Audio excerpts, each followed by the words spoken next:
जय श्री राम। सब सुख लहै तुम्हारी शरणा, तुम रक्षक काहू को डरना। तो कैसे हैं आप सभी भक्त। उम्मीद करती हूँ कि सब भक्त हनुमान जी की कृपा से अच्छे होंगे, स्वस्थ होंगे। सब लोगों पर हनुमान जी की कृपा बनी हुई होगी। तो आज हम बात करते हैं, आप लोगों के सामने बहुत ही खास उपाय लेकर के आए हैं कि जिसको करने से अगर आपकी मनोकामना कोई भी पूर्ण नहीं हो रही है तो इस उपाय को करेंगे तो आपकी मनोकामना निश्चित ही पूर्ण होगी। और ये उपाय है सुंदरकांड का पाठ। जैसे लोग कहते हैं ना कि सुंदरकांड का पाठ हमने बहुत किया लेकिन हमारी कोई भी मनोकामना नहीं पूर्ण हुई। तो आज मैं कुछ विधि और नियम बताऊंगी कि उस विधि से और उस नियम से अगर आप हनुमान सुंदरकांड का पाठ करते हैं तो निश्चित ही देखेंगे कि आपकी सभी मनोकामना पूर्ण होगी। क्योंकि लोग गलत तरीके से कर लेते हैं। कोई भी पाठ हो चाहे कोई भी पूजा हो, अगर उसको गलत तरीके से करेंगे तो वो कोई असर नहीं करेगा। और आप लोगों के दिमाग में यही आएगा कि ये उपाय तो मैंने कर लिया, ये चीज़ें तो मैंने बहुत की लेकिन मेरा कोई मनोकामना नहीं पूर्ण हुआ। देखिए, हर चीज़ में कुछ नियम होता है और कुछ तरीके होते हैं कि किस तरीके से किस नियम विधि से हम पूजा पाठ करना चाहिए।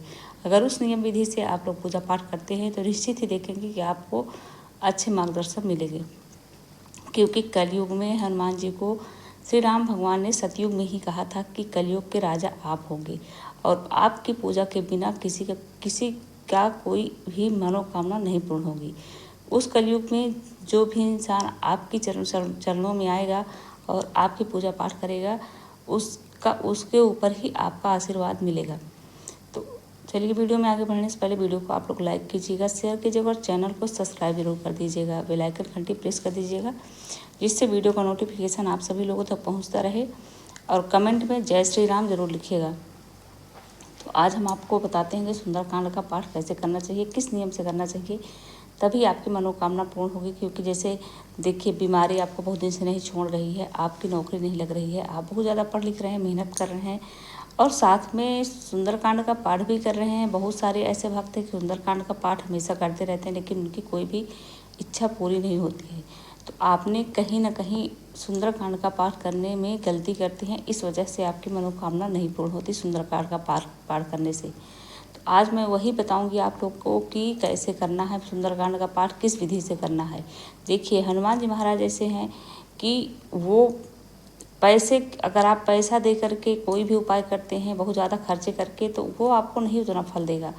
लेकिन आप पूरी श्रद्धा और भाव से अगर कुछ नियम को फॉलो करते हैं तो देखेंगे कि निश्चित ही आपकी मनोकामना पूर्ण होगी। क्योंकि भगवान सिर्फ भाव के भूखे होते हैं, पैसों के भूखे नहीं होते हैं। इसलिए बहुत सारे पैसे वाले लोग पैसे दे करके भी बहुत उपाय करते हैं लेकिन उनकी कोई भी मनोकामना नहीं पूर्ण होती। क्योंकि अगर पैसे से होता तो कोई भी इस दुनिया में जो अरबपति खरबपति है वो कभी कोई मुसीबत में फंसे ही ना, कभी उनको कोई आफत विपत आए ही ना। तो इसलिए पैसे, ये जो मैं उपाय बता रही हूँ कि 1 रुपये का खर्चा नहीं है, बस इसको आपको बहुत ही नियम से करना है।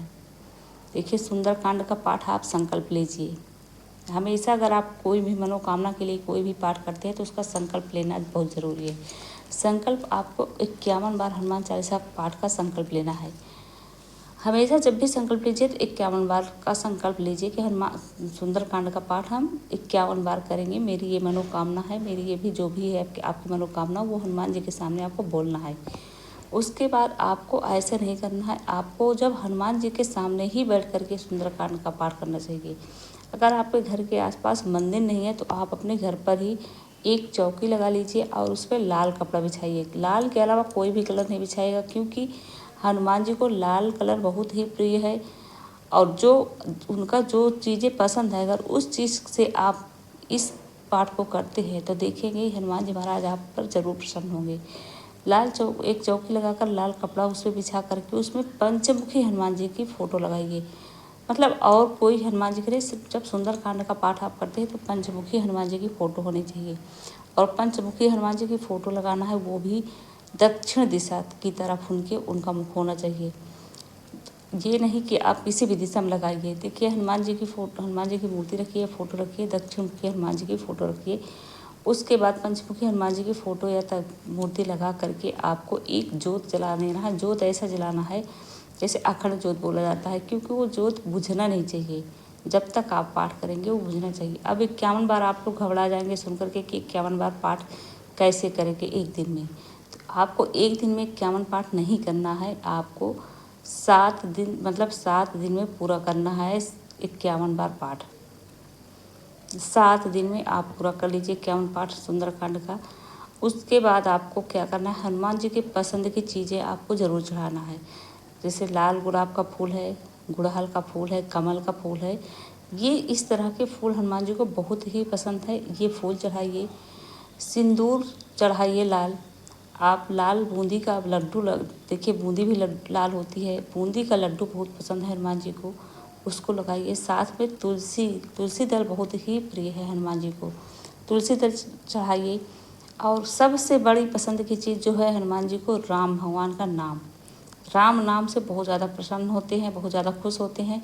तो आपको सुंदरकांड के पहले और सुंदरकांड के बाद में राम नाम का 108 बार पाठ जरूर कर लेना है राम नाम का, क्योंकि ये श्री राम जय राम यही बोलना है आपको, और 108 बार जप कर लेना है। इससे हनुमान जी महाराज बहुत ही प्रसन्न होते हैं। उसके बाद आपको 7 दिन में 51 पाठ पूरा करना है। 51 पाठ पूरा करना है आपको। उसी जगह पर उसी स्थान पर बैठ करके आप 7 दिन पाठ करिए। और ये मत घबराइए कि हम पाठ करते हैं तो हमको, जैसे कि आपको 7 पाठ डेली करना होगा, तभी आपको 51 बार जल्दी होगा। और 7 पाठ आप कर रहे हैं तो हनुमान चालीसा तो इतना बड़ा नहीं होता, लेकिन सुंदरकांड का पाठ करने में थोड़ा टाइम लगता है। तो अगर आपको बीच में उठना पड़े या फिर कोई दिक्कत हो तो आप उठ सकते हैं, क्योंकि आपके अंदर जो भाव है, भाव सबसे ज़्यादा मायने रखता है।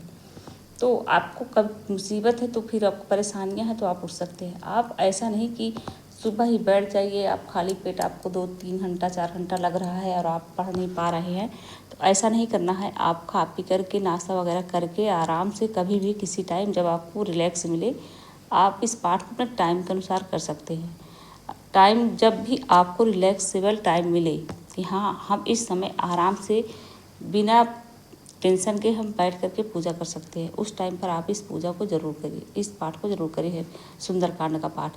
और सबसे बड़ी चीज़ मैं आपको बताना भूल गई कि आपको बताना चाहूँगी कि जो सुंदरकांड का पाठ है जब आप शुरू करते हैं तो आपको इसका संपुट ज़रूर लगाना है। संपुट लगाना है, हर चौपाई में नहीं लगाना है, क्योंकि हर चौपाई में अगर आप संपुट लगाएंगे तो बहुत बड़ा हो जाएगा, आपको बहुत टाइम लग जाएगा। तो इसलिए सुंदरकांड के पढ़ने से पहले और सुंदरकांड पढ़ लेने के बाद ये संपुट लगा लीजिएगा। संपुट है, दुर्गम काज जगत के जेते, सुगम अनुग्रह तुम्हारे देते।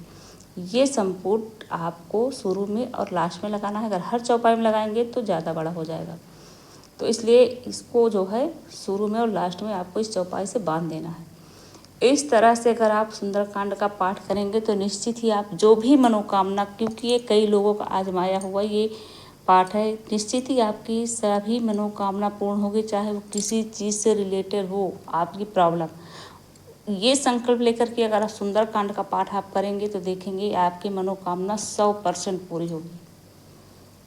तो सुंदरकांड का पाठ इस तरीके से करिएगा, क्योंकि कलयुग में हनुमान जी महाराज कलयुग के राजा हैं और अपने भक्तों को कभी निराश नहीं करते। जो भक्त उन पूरे श्रद्धा भाव से अगर उनके आप चरणों में समर्पित हो जाइए कि प्रभु मैं कुछ भी नहीं हूँ, मेरी सारी जिम्मेदारी आपके ऊपर है और आप हमारी सारी मनोकामना को पूर्ण करेंगे, तो देखेंगे कि हनुमान जी महाराज हर संभव आपकी मदद करना शुरू कर देंगे। आपको हमेशा लगेगा कि मैं जो चाहता हूँ, जो भी मेरी इच्छा होती है वो पूर्ण होती है। तो उम्मीद करती हूँ वीडियो आप लोग को पसंद आई होगी, तो वीडियो को ज़्यादा से ज़्यादा शेयर कीजिएगा। और वीडियो को यहीं पर एंड करते हैं, मिलते हैं नेक्स्ट वीडियो में। बोलो सिया बलरामचंद्र की जय, पवन सुत हनुमान की जय।